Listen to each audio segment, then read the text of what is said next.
In the early months of 1944, German intelligence officers studying the war from desks crowded with maps and intercept logs began to sense a gathering weight along the southern coast of England. Reports arrived with a consistency that felt deliberate. An American force appeared to be forming slowly, methodically, unmistakably. Camps were identified.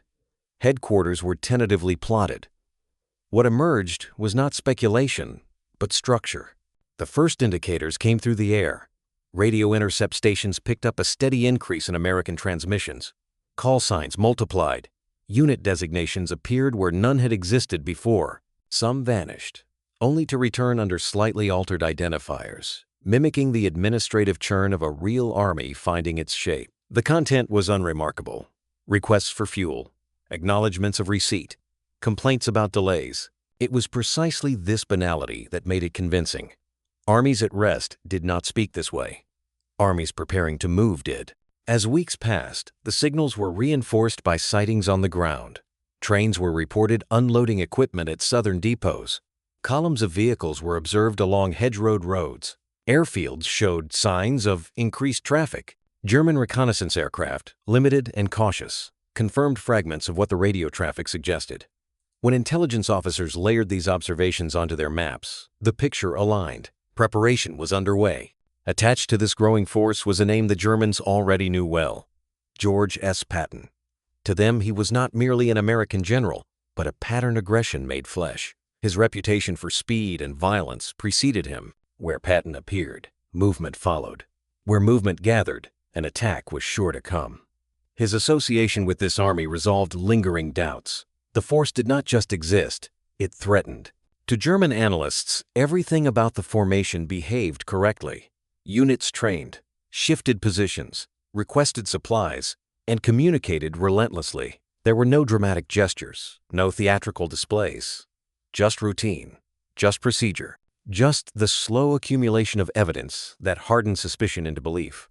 Yet beneath this convincing surface lay an absence impossible to detect from afar. Many of the soldiers did not exist. The vehicles were hollow. The headquarters issued orders to formations that were nothing more than names and signals. But German intelligence did not see emptiness. It saw activity. It saw life. The deception did not begin with silence, concealment, or disappearance. It began with something far more dangerous to an enemy trained to listen. It began with noise. By 1944, George S. Patton no longer needed to be seen to be felt. To German intelligence, his name carried a weight that few Allied commanders possessed. They knew his record in North Africa. They had studied his movements in Sicily. Speed, aggression, and relentless pressure followed him like a signature. Where Patton went, front lines did not settle, they ruptured. To the enemy, he was not impulsive. He was inevitable. German analysts ranked him as America's most dangerous field commander not because of subtlety, but because of consistency. Patton attacked when others paused.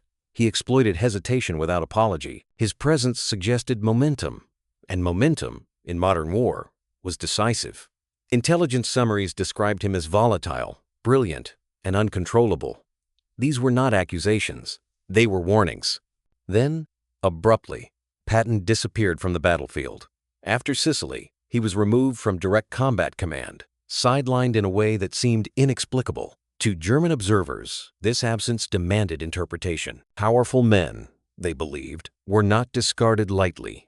If Patton was not fighting, it was because he was being saved, held back, preserved for something larger. The Allies understood this psychology with clarity. They recognized that Patton's reputation had become detached from his physical presence. He no longer needed divisions to command influence. His name alone shaped enemy expectation. In war, expectation guided deployment, and deployment decided outcomes. Patton, without issuing an order, could still move armies if those armies belonged to the enemy. Gradually, Patton ceased to function as a commander and became something more abstract, a symbol. His assignment to the 1st U.S. Army Group was not meant to direct men into battle, but to anchor belief. If Patton was there, then the threat must be real. If the threat was real, then defenses had to remain fixed. His presence implied aggression without revealing direction, speed without revealing timing. This deception required remarkably little material strength. No breakthrough weapons, no decisive engagements. It relied instead on something far older and more fragile: belief. Belief in patterns. Belief in reputations. Belief that men behaved as they always had. Patton did not need to advance. He only needed to exist in the right place, at the right time, in the enemy's mind. And as German intelligence adjusted its expectations around him, a dangerous truth began to take shape. The most powerful weapon the Allies possessed was no longer steel or fire, but certainty, carefully misdirected. The order itself was unremarkable. There were no elaborate instructions, no coded brilliance hidden in complexity. Patton's directive was simple: keep talking. Communication was not merely permitted, it was required. Radios were to remain active. Messages were to flow continuously. In an army that was not meant to fight, conversation became the primary operation. Within Allied planning rooms, radio traffic was no longer treated as background noise. It was elevated to the status of a weapon system. Frequencies were managed with care. Transmission schedules were designed to mirror the habits of real field formations. The objective was not to impress, but to endure. An army that talked constantly felt alive. An army that fell silent felt suspect. Operators assigned to non-existent units were instructed to behave exactly as they would in a real command. They complained about supplies. They clarified orders already understood. They repeated information already sent. The messages were long, specific, and deliberately dull. There were no dramatic revelations, no signs of urgency, just the administrative friction of a force preparing itself slowly, imperfectly, and predictably. This was authenticity by design. German intelligence officers were not listening for poetry. They were listening for patterns. Repetition mattered more than novelty. The same units checking in at the same hours. The same minor errors corrected in follow-up transmissions. The same requests for fuel, rations, vehicle parts. Drama would have felt artificial. Boredom felt real. Patton understood this instinctively. Silence, he knew, would raise questions. In war, absence of information rarely suggested inactivity. It suggested concealment. And concealment invited scrutiny. Noise, by contrast, reassured. It implied confidence. An army that spoke freely did not fear discovery. It assumed dominance. As the weeks passed, German listening posts adjusted their expectations. The constant stream of information dulled skepticism. Reports were logged, categorized, and filed away. Analysts stopped asking whether the force existed. Their attention shifted to when it would move. The question of reality had already been answered. This was the quiet danger of habit. Intelligence services, trained to intercept and analyze, became prisoners of their own methods. They listened because listening was their purpose. Questioning the nature of what they heard required a different discipline, one they were never taught. Patton never raised his voice. He never needed to. The talking continued, steady and unbroken, shaping belief one transmission at a time. And somewhere across the channel, certainty was hardening into expectation. What remained unanswered was not whether the army would attack, but where. At the center of German decision-making in 1944 stood a single expectation. The Allies would strike once, decisively, and the war in the West would hinge on that moment. Adolf Hitler believed this not as a hypothesis, but as a certainty. War, to him, was not a contest of probabilities. It was a test of will, and will, he believed, could be sensed. Hitler trusted intuition over analysis. He had done so before and survived the consequences. Early victories, Poland, France, the Low Countries, had reinforced a dangerous lesson. When others hesitated, his instincts had prevailed. When generals cautioned restraint, he had pressed forward. Success, even when born of circumstance, hardened into philosophy. He came to believe that enemy intent revealed itself to those strong enough to perceive it. By 1944, this belief shaped every interpretation that reached his desk. Reports were not weighed equally.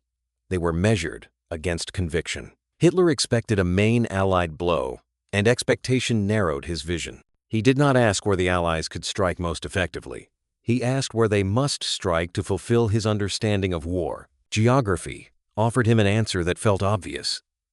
The Pas de Calais was the narrowest crossing of the Channel. It was closest to Germany. It pointed directly toward the Ruhr, the industrial heart of the Reich. To Hitler, this was not one option among many. It was destiny. Any other landing, he reasoned, would be a faint, wasteful, indirect, unworthy of a decisive enemy. This fixation transformed intelligence into confirmation. Reports that aligned with the Pas-de-Calais narrative were elevated, repeated, and circulated. Sightings in southeastern England were treated as proof. Radio intercepts suggesting preparation were embraced. The presence of Patton, a commander Hitler associated with bold, frontal action, sealed the logic. Everything fit because it needed to fit. Contradictions, when they appeared, were not ignored but explained away. Intelligence, pointing toward Normandy, was labeled deception. Reconnaissance suggesting dispersal was interpreted as misdirection. Hitler believed the Allies were clever, but not subtle enough to change the fundamental shape of war. Trickery, in his mind, was a tool to conceal intent, not redefine it. As a result, probability ceased to matter. Multiple landings were theoretically possible, but emotionally unacceptable. To consider them would require doubt, and doubt threatened certainty. Hitler preferred a single, overwhelming enemy thrust because it allowed him to concentrate force, to wait, and then to destroy. In that scenario, patience was not passivity, it was control. This obsession filtered downward through the German command structure. Field marshals learned which assessments were welcomed and which were not. Caution became dangerous. Agreement became survival. Over time, the distinction between belief and evidence dissolved. What mattered was coherence with the Führer's vision. And so, as the Allies spoke louder across the Channel, Hitler listened not with curiosity, but with recognition. He believed he already knew the answer. The only remaining question, as far as he was concerned, was timing. What he could not see was that certainty itself was being used against him and that his decisive blow was already being redirected.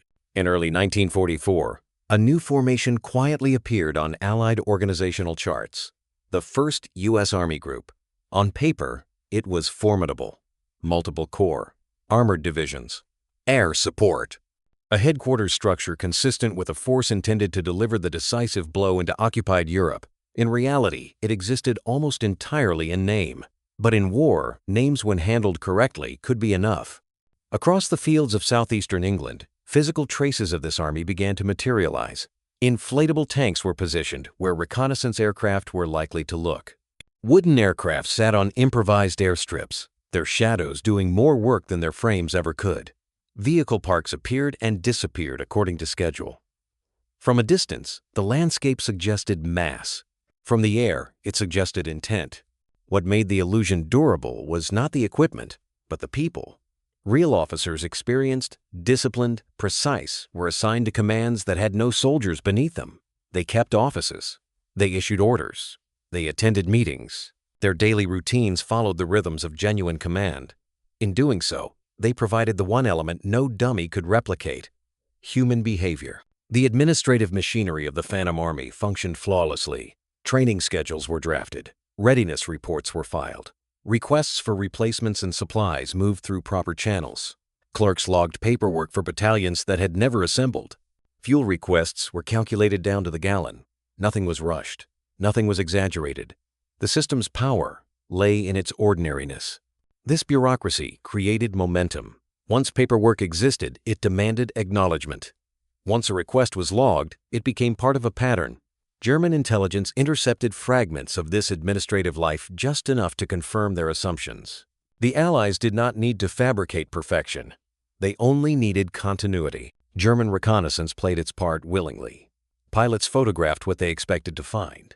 Analysts interpreted images through familiar frameworks. Inflatable tanks were cataloged as armor concentrations. Empty airfields were noted as active bases between operations. Each observation reinforced the last. The illusion fed itself. Crucially, nothing contradicted the story.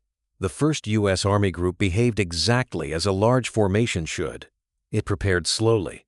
It accumulated resources. It rehearsed without urgency. To German observers, this patience was not suspicious. It was professional. It suggested confidence. Over time, belief ceased to be provisional. Intelligence summaries no longer used conditional language. The army was not described as forming, it was there. The question shifted from existence to intention. When would it move? In what order? Toward which objective? The Phantom Army had crossed its most important threshold. It no longer needed reinforcement.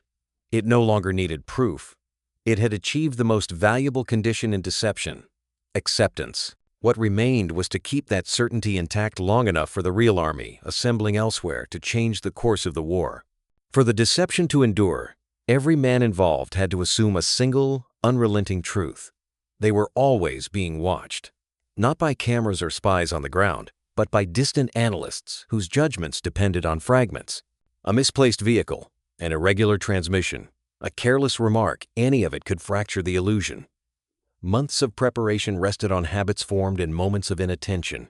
The danger was not dramatic failure, but small error. Deception on this scale did not collapse with explosions. It unraveled quietly, through inconsistency. An empty camp photographed twice with different arrangements. A radio unit that spoke too often or not often enough. A supply request that arrived too early.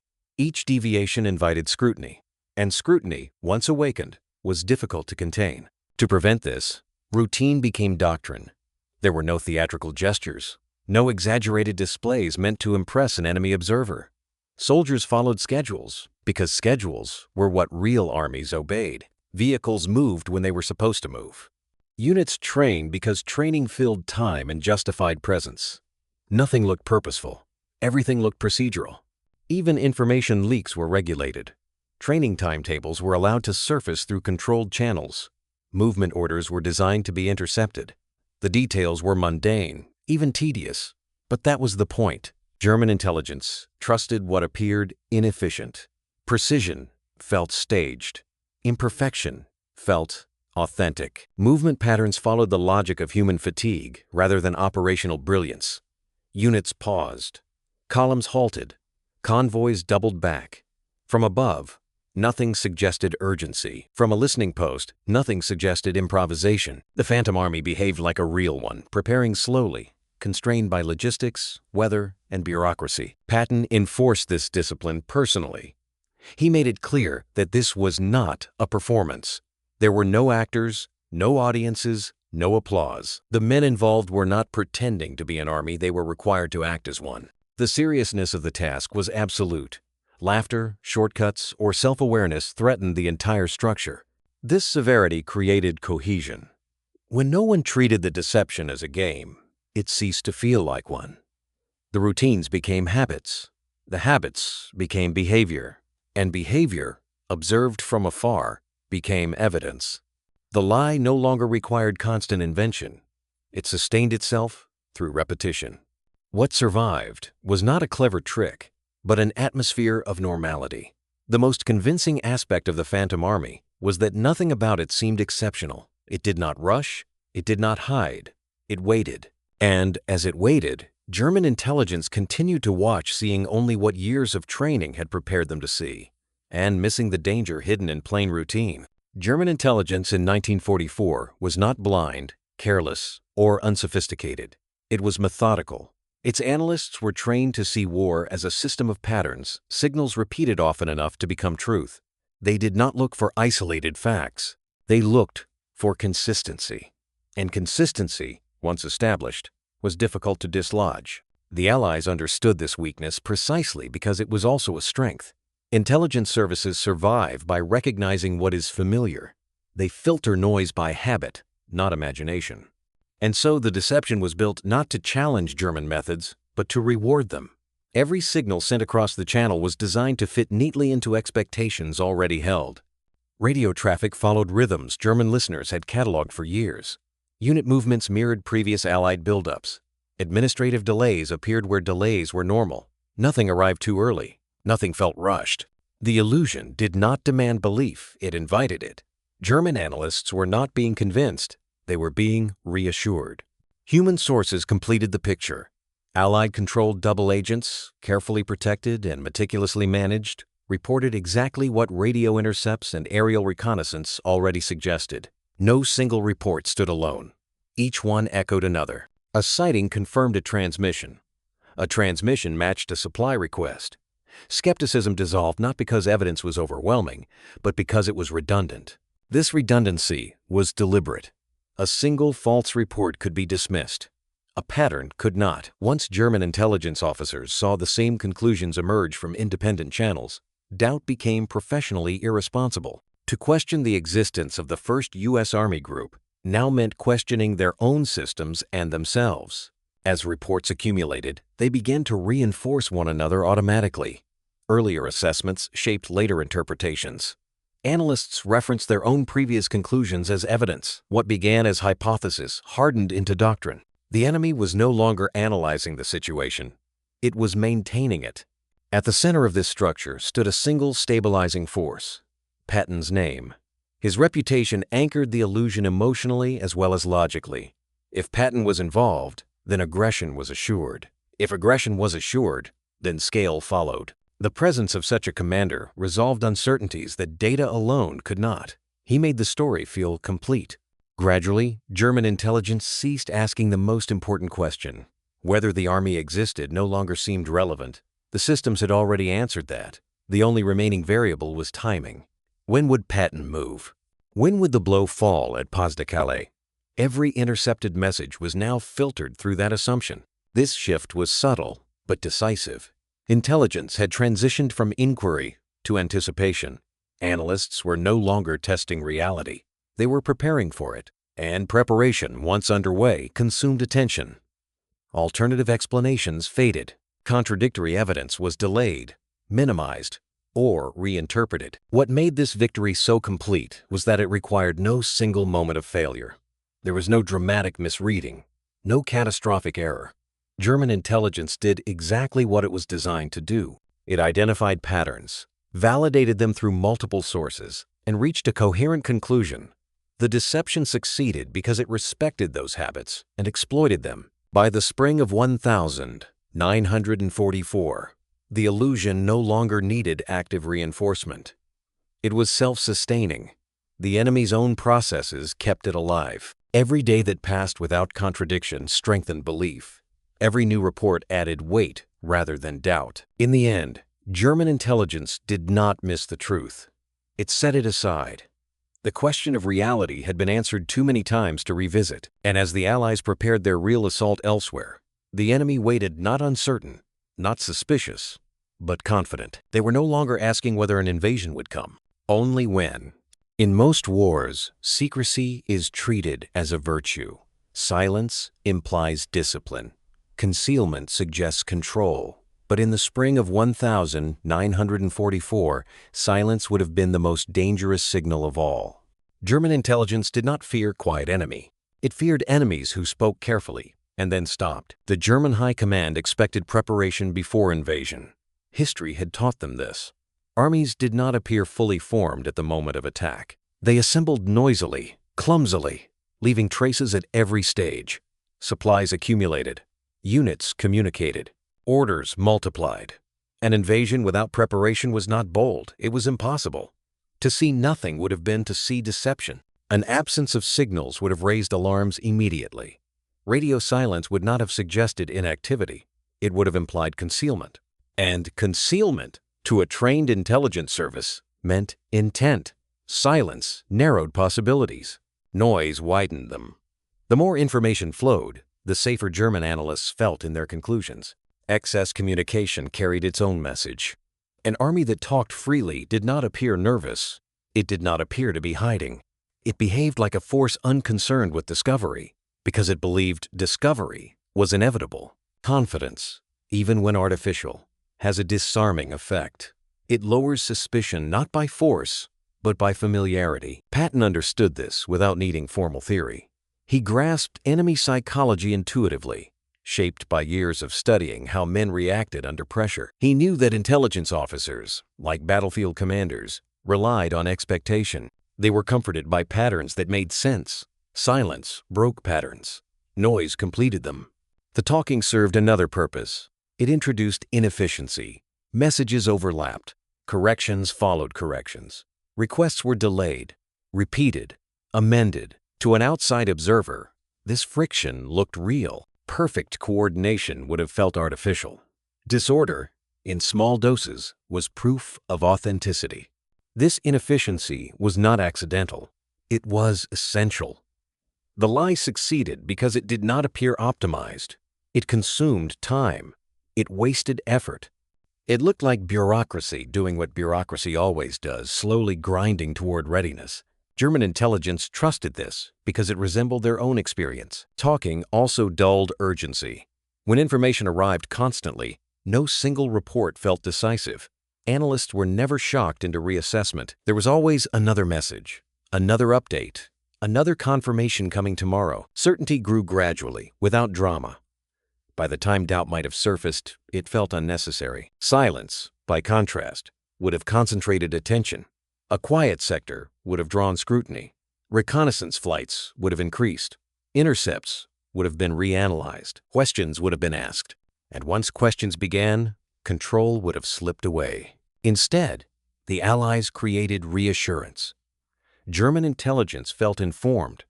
They felt ahead of events rather than behind them. They believed they understood what was coming, even if they did not know precisely when. That belief was fatal. The talking also exploited hierarchy. Reports flowed upward smoothly because they caused no friction. Superiors heard what aligned with their expectations. Subordinates saw no reason to challenge conclusions already supported by volume. Silence might have triggered debate. Noise settled it. In this way, communication became camouflage, not by hiding information, but by flooding the system with it. The truth was not concealed, it was buried beneath relevance. German intelligence was not deprived of data, it was overwhelmed by coherence. As weeks passed, the constant chatter lost its edge. It became background, something expected, something reassuring, and background noise, once accepted, is rarely questioned. It becomes part of the environment. By choosing noise over silence, the Allies inverted a fundamental assumption of warfare. They did not hide preparation. They exaggerated it. They did not mask intent. They clarified it incorrectly. And in doing so, they guided the enemy toward the wrong certainty. The lie did not succeed because it was clever. It succeeded because it felt inefficient, familiar, and safe. And as the radios continued to speak across the channel, German intelligence listened calmly, unaware that the most dangerous sound in war is not silence, but reassurance. While German intelligence focused its attention on southeastern England, the real invasion force assembled quietly elsewhere. Along distant coastlines and in concealed camps, Allied divisions trained with urgency and purpose. Landing craft were loaded. Timetables were refined. Men rehearsed movements they would soon perform under fire. The preparations were vast, but deliberately uneven, designed to be felt in one place and hidden in another. Patton, meanwhile, remained conspicuously still. He toured camps. He inspected units. He was photographed, observed, and reported. His inactivity did not weaken the illusion, it strengthened it. To German observers, patience suggested scale. A commander of Patton's reputation would not wait unless the prize justified delay. His restraint implied confidence, and confidence implied overwhelming force. Across the Channel, German armored divisions remained locked in place. Panzer units that could have altered the balance elsewhere were held back, poised for the blow everyone expected but no one had yet seen. Orders emphasized readiness, not movement. Engines were maintained. Crews waited. The stillness was not neglect, it was obedience to a belief. Time became the decisive factor.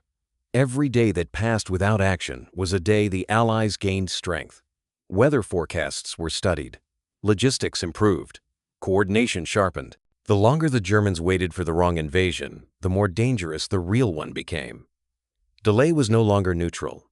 It favored one side decisively. The Phantom Army continued to prepare at its measured pace.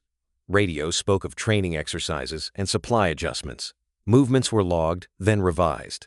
Nothing suggested urgency. Nothing suggested hesitation. It was the slow, grinding posture of a force too large to rush. German intelligence found this reassuring. There was no reason to intervene. The enemy was behaving exactly as expected. This waiting created a paradox.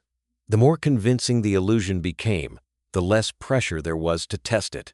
Reconnaissance focused on confirmation rather than discovery. Reports emphasized continuity rather than contradiction. The German command structure became comfortable, not complacent, but settled. The war in the West felt temporarily predictable. For Patton, this was the most demanding phase. He commanded nothing that could fight back. He could not accelerate events or respond to changes on the ground. His role was entirely passive. Yet the consequences of failure were immense. Any misstep, any sign of restlessness could shift German attention at precisely the wrong moment. And so, he waited. He did not issue combat orders. He did not advance timelines. He allowed the machinery of the Phantom Army to turn at its established pace. The discipline was psychological as much as operational. Doing nothing, when action is expected, requires conviction. German commanders interpreted this stillness through their own doctrine. They believed the Allies were assembling strength for a decisive strike. Such blows were not rushed. They were prepared until success was assured. Patton's patience confirmed this logic. The absence of movement was not confusing. It was reassuring. Meanwhile, elsewhere along the Channel, the real invasion force moved closer to readiness. The gap between perception and reality widened quietly. German reserves remained fixed. Allied momentum increased. The balance shifted not through battle, but through alignment of time and belief. By early June, the situation had hardened. German armored divisions were still waiting. Patton was still visible. The Phantom Army still spoke, trained and prepared. Everything appeared stable. Everything appeared understood. And that was the danger. Stability bred confidence. Confidence discouraged movement. As long as Patton waited, German divisions would wait with him.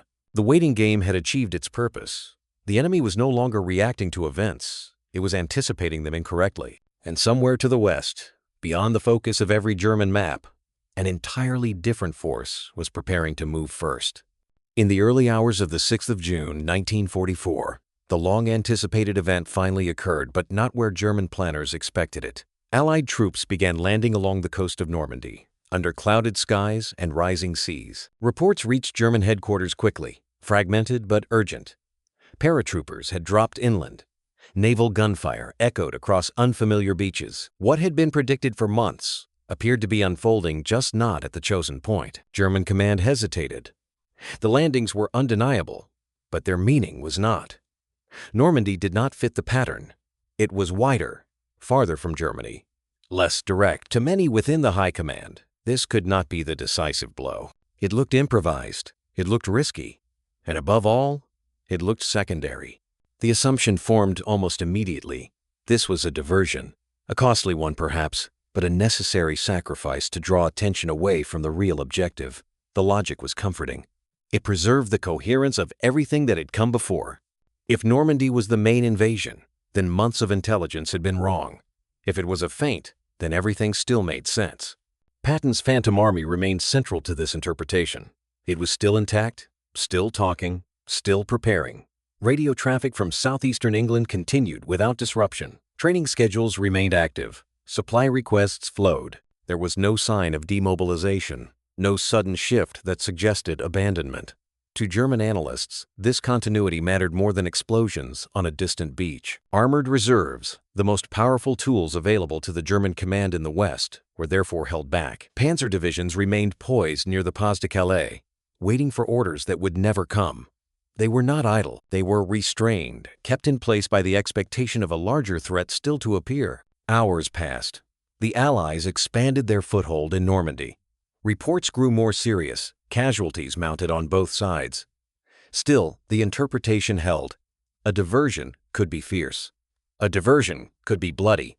Its purpose was not to succeed, but to distract. The real danger, German planners believed, lay elsewhere. This belief was reinforced by leadership at the highest level. Hitler himself viewed the Normandy landings through the lens of deception. He saw confirmation of Allied cunning rather than contradiction of his expectations. Orders reflected this conviction. Reserves were not released. Authority was centralized. Patience, once again, was treated as control. As the day wore on, uncertainty deepened, but it did not break belief. German commanders in the field requested reinforcements. Some argued that the scale of the landings exceeded diversionary norms. Others pointed to the absence of Patton as proof that the decisive blow had yet to fall. The debate was cautious, constrained by doctrine and fear of contradiction. Night fell. The beachheads held. Allied forces unloaded men, vehicles, and supplies at a pace that suggested permanence. Still, The Phantom Army loomed larger in German planning than the real one advancing inland. The deception had not merely delayed response, it had reordered priority. By the second day, the cost of hesitation became measurable. Allied positions strengthened. Defensive lines that might have been sealed early began to fray. Opportunities narrowed, yet the armored reserves remained fixed, bound by an expectation that no longer reflected reality. This was the peak of the deception, not because it was flawless, but because it endured under pressure.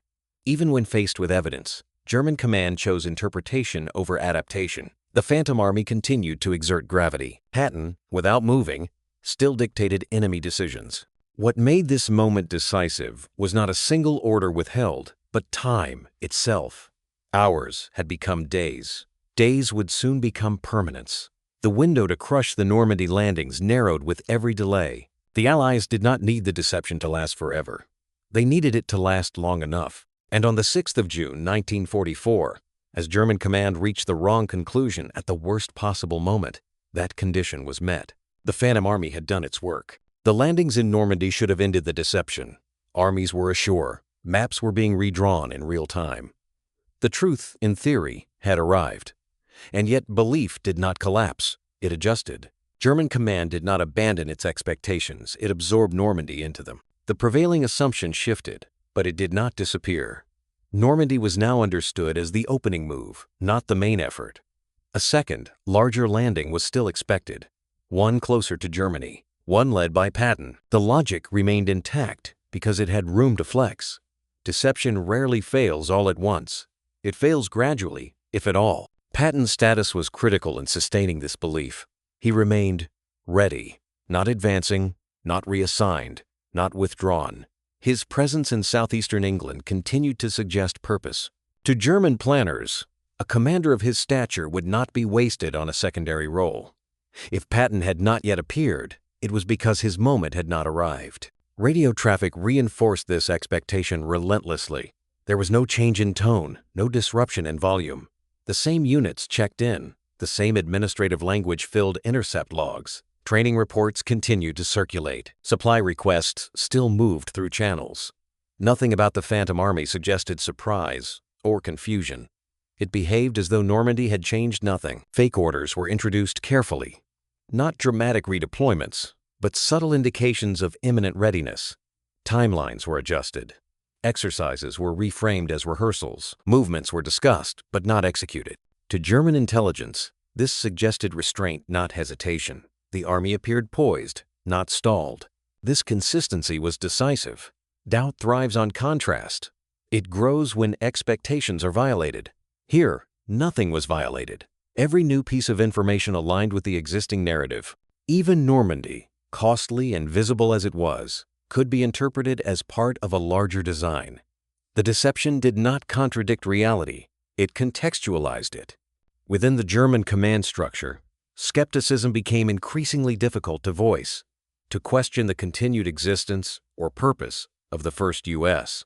Army Group now meant admitting that months of intelligence, analysis, and decision-making had been fundamentally flawed.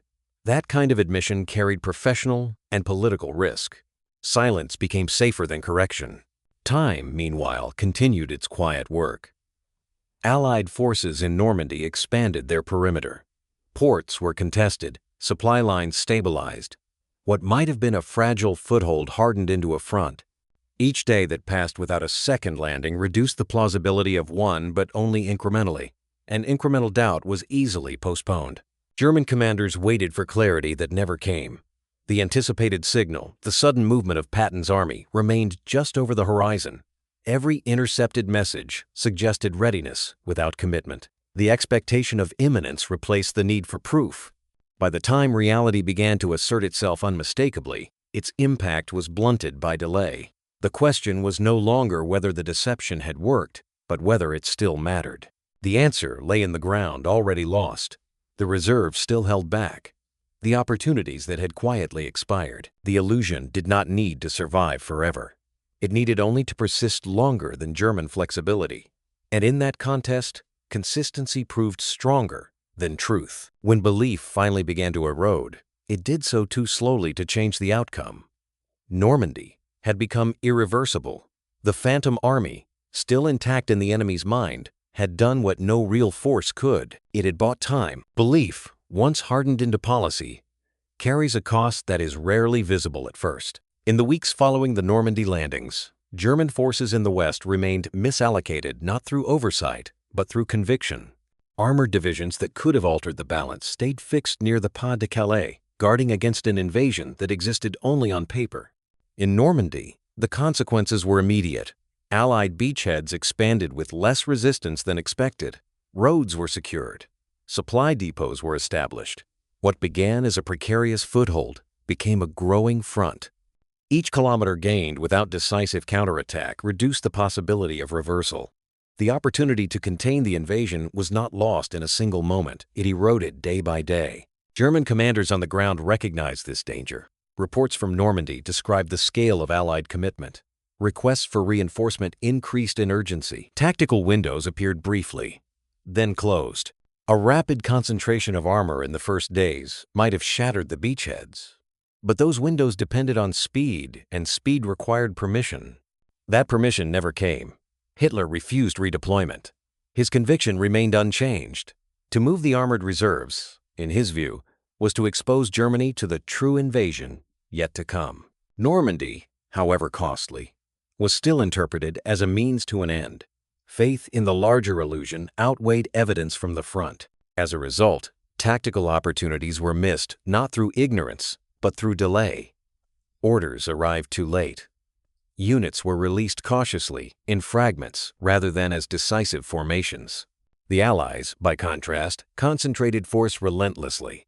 What the Germans conserved in reserve, they lost in momentum. The delay became irreversible quietly, without declaration. There was no moment when German command admitted failure. Instead, the language of reports changed.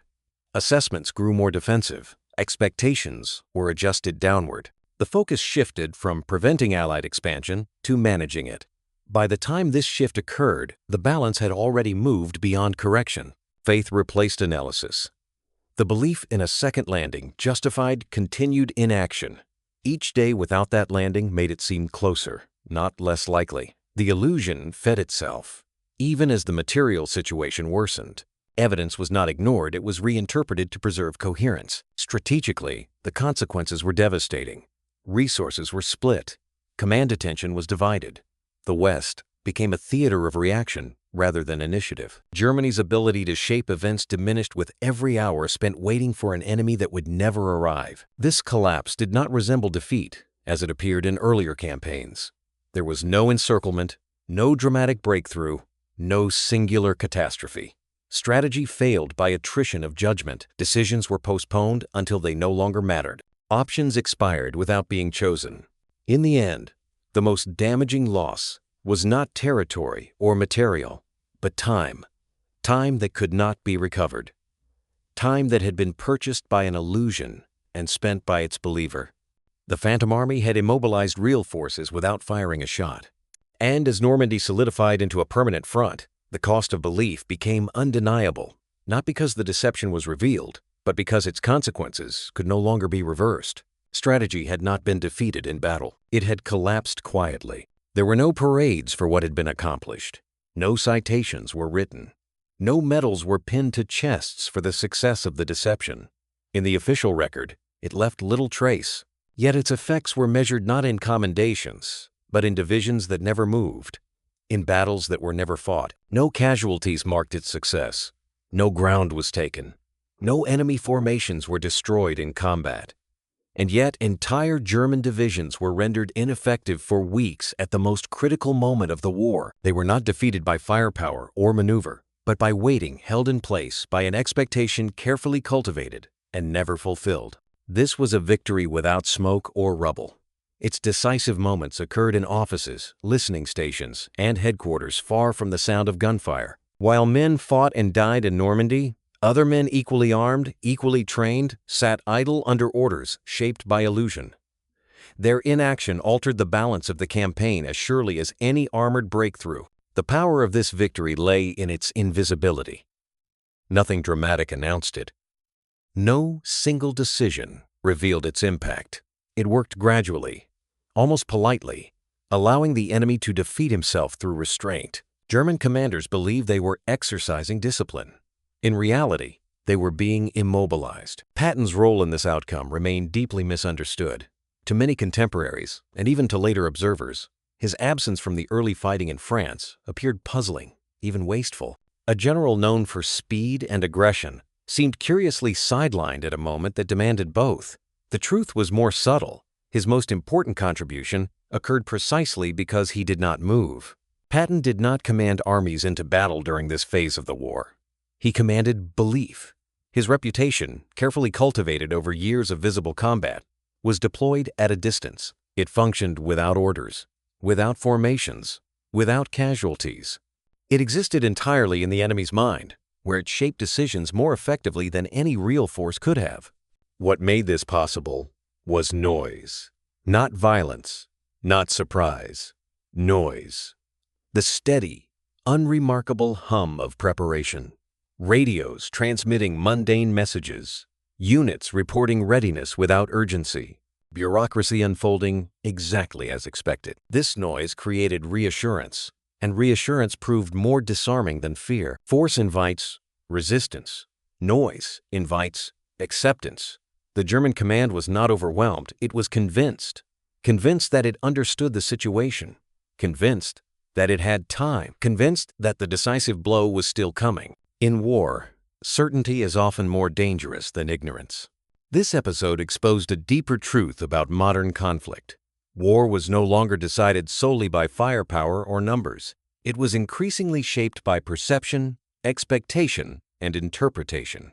The side that could control the enemy's understanding of events gained an advantage that no weapon could easily counter. The Phantom Army demonstrated this with clarity. It consumed resources without existing. It fixed enemy attention without engaging it. It imposed delay without confrontation. Its success required discipline, patience, and restraint qualities, less visible than courage, but no less decisive. There was no battlefield where this victory could be visited, no terrain where it could be commemorated. Its consequences were written instead in the speed of Allied advances after Normandy, in the failure of German countermeasures, in the gradual collapse of resistance that followed. In traditional terms, it was an unsatisfying triumph. Nothing exploded, nothing surrendered, but its effects rippled outward, shaping every engagement that came after.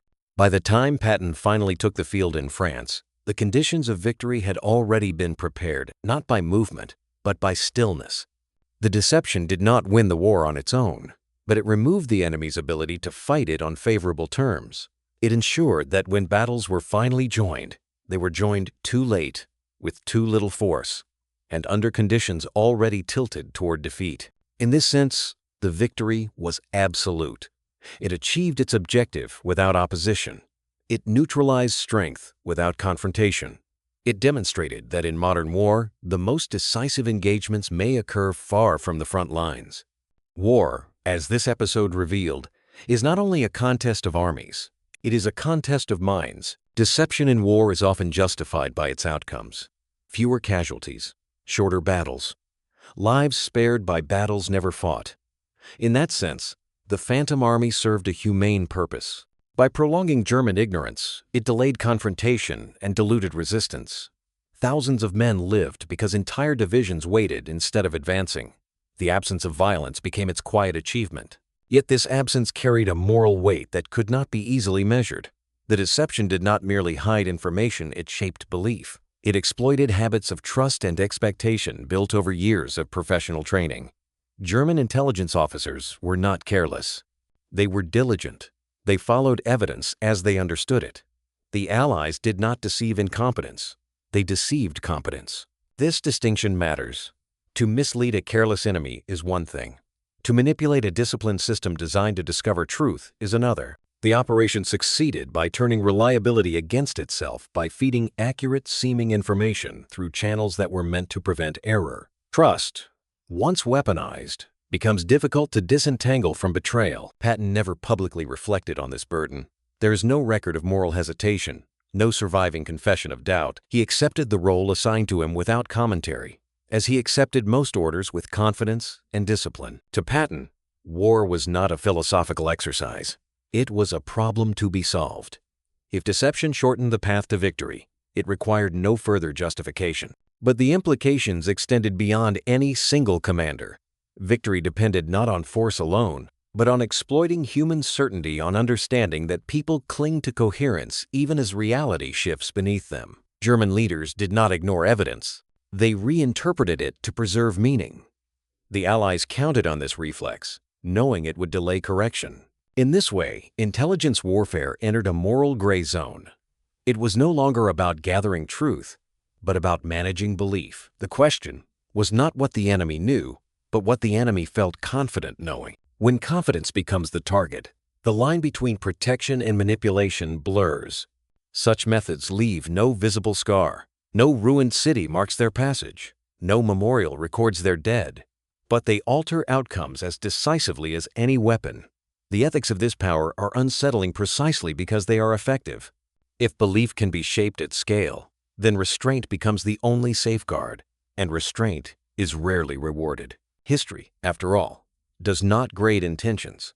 It records results. The deception surrounding the Phantom Army is remembered not for its ambiguity, but for its success. It worked. It delayed response.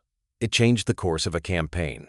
In the accounting of war, that is enough. Purity has little currency in such reckonings. A strategy that fails ethically but succeeds tactically is celebrated. A strategy that preserves moral clarity but loses territory is forgotten. The record favors those who prevail, regardless of method. In that sense, the operation's very invisibility protected it from scrutiny. And yet, the absence of a monument is telling. There is no site to visit where this victory occurred. No battlefield to walk. No ground consecrated by sacrifice. The method left no physical trace because it occupied no physical space. It lived entirely in perception and vanished when perception shifted. This lack of form complicates remembrance. How does one honor a success that depended on misleading rather than confronting? How does one commemorate restraint enforced through illusion? The answers are elusive, and perhaps intentionally so. Deception, by its nature, resists memorialization. What remains is an uncomfortable truth. Modern war does not only destroy bodies and cities, it reshapes understanding. It rewards those who can guide belief without appearing to do so. In such a conflict, ethics becomes situational, subordinate to effectiveness, and often invisible until long after the consequences have settled. Patton's Phantom Army never fought. It never bled. It never advanced. And yet it achieved what thousands of men with rifles could not. It delayed, diverted, and diminished an enemy at the moment when timing mattered most. Whether that achievement should be admired, questioned, or simply accepted remains unresolved. History offers no verdict beyond outcome. The method worked. The war turned. And the illusion, having served its purpose, disappeared without ceremony. No monument marks where perception was manipulated. Only the result remains. Some decisions in war are marked by explosions. Others are marked by silence. But the decision that reshaped the war in Western Europe in 1944 was made without either. It was made through words repeated, unremarkable, and constant. No guns fired. No lines advanced. Yet the effect was decisive. Across the Channel, entire German divisions were held in place, not by force, but by expectation. They waited because they believed they understood what was coming. Radios spoke. Reports accumulated. Preparations appeared endless. The enemy was not restrained by fear, but by certainty.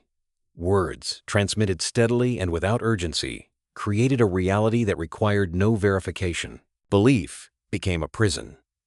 Once German command accepted the narrative of a decisive strike at the Pas de Calais, every new piece of information was interpreted through it. Evidence did not challenge the belief, it reinforced it. Even contradiction became confirmation. Normandy did not break the illusion. It merely delayed its resolution. Patton's role in this outcome defied every instinct associated with his name. He did not advance at speed.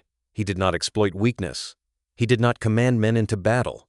Instead, he waited, and in waiting, he fought. His reputation, built through years of visible aggression, became a weapon deployed in absence rather than presence. He fought without firing a shot, without issuing combat orders, without accepting casualties. His battlefield existed entirely within the enemy's decision-making process. Every hour German reserves remained fixed was a measure of his success. Every day they waited was ground gained elsewhere. The loudest army never moved. It trained. It communicated. It prepared endlessly. Its radios never fell silent. Its schedule shifted incrementally. Its supply requests continued. From the outside, it looked like overwhelming force gathering patiently. In reality, it was sound without substance noise designed to be trusted. At the same time, the quietest invasion in modern history took place across a different stretch of coast. The real Allied force assembled with urgency but without spectacle.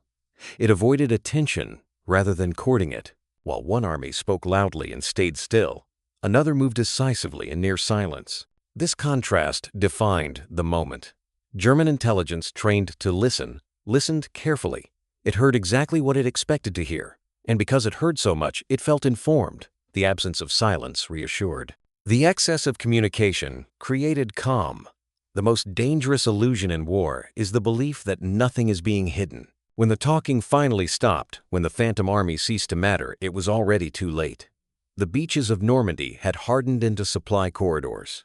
The foothold had become a front. The window for decisive German response had closed quietly, without ceremony or announcement. No single message changed the war. No single transmission misled the enemy. It was accumulation that mattered. Habit, repetition, the slow shaping of expectation until belief no longer required proof. By the time doubt emerged, it had nowhere to act. This episode revealed a truth that extended beyond Normandy. Modern war was no longer defined solely by what armies could destroy, but by what they could convince the enemy not to do. The most decisive action might be inaction. The most powerful weapon might be confidence misdirected. They expected silence before attack. They waited for quiet, for disappearance, for concealment. Instead, the talking never stopped. It filled the airwaves, the reports, the maps. It crowded out uncertainty. And while German command listened carefully, the war moved past them. By the time the words finally faded, the balance had already shifted. The invasion had succeeded. The reserves had been wasted by waiting. The opportunity was gone. The war did not turn with a sudden blow. It turned while the enemy listened and believed.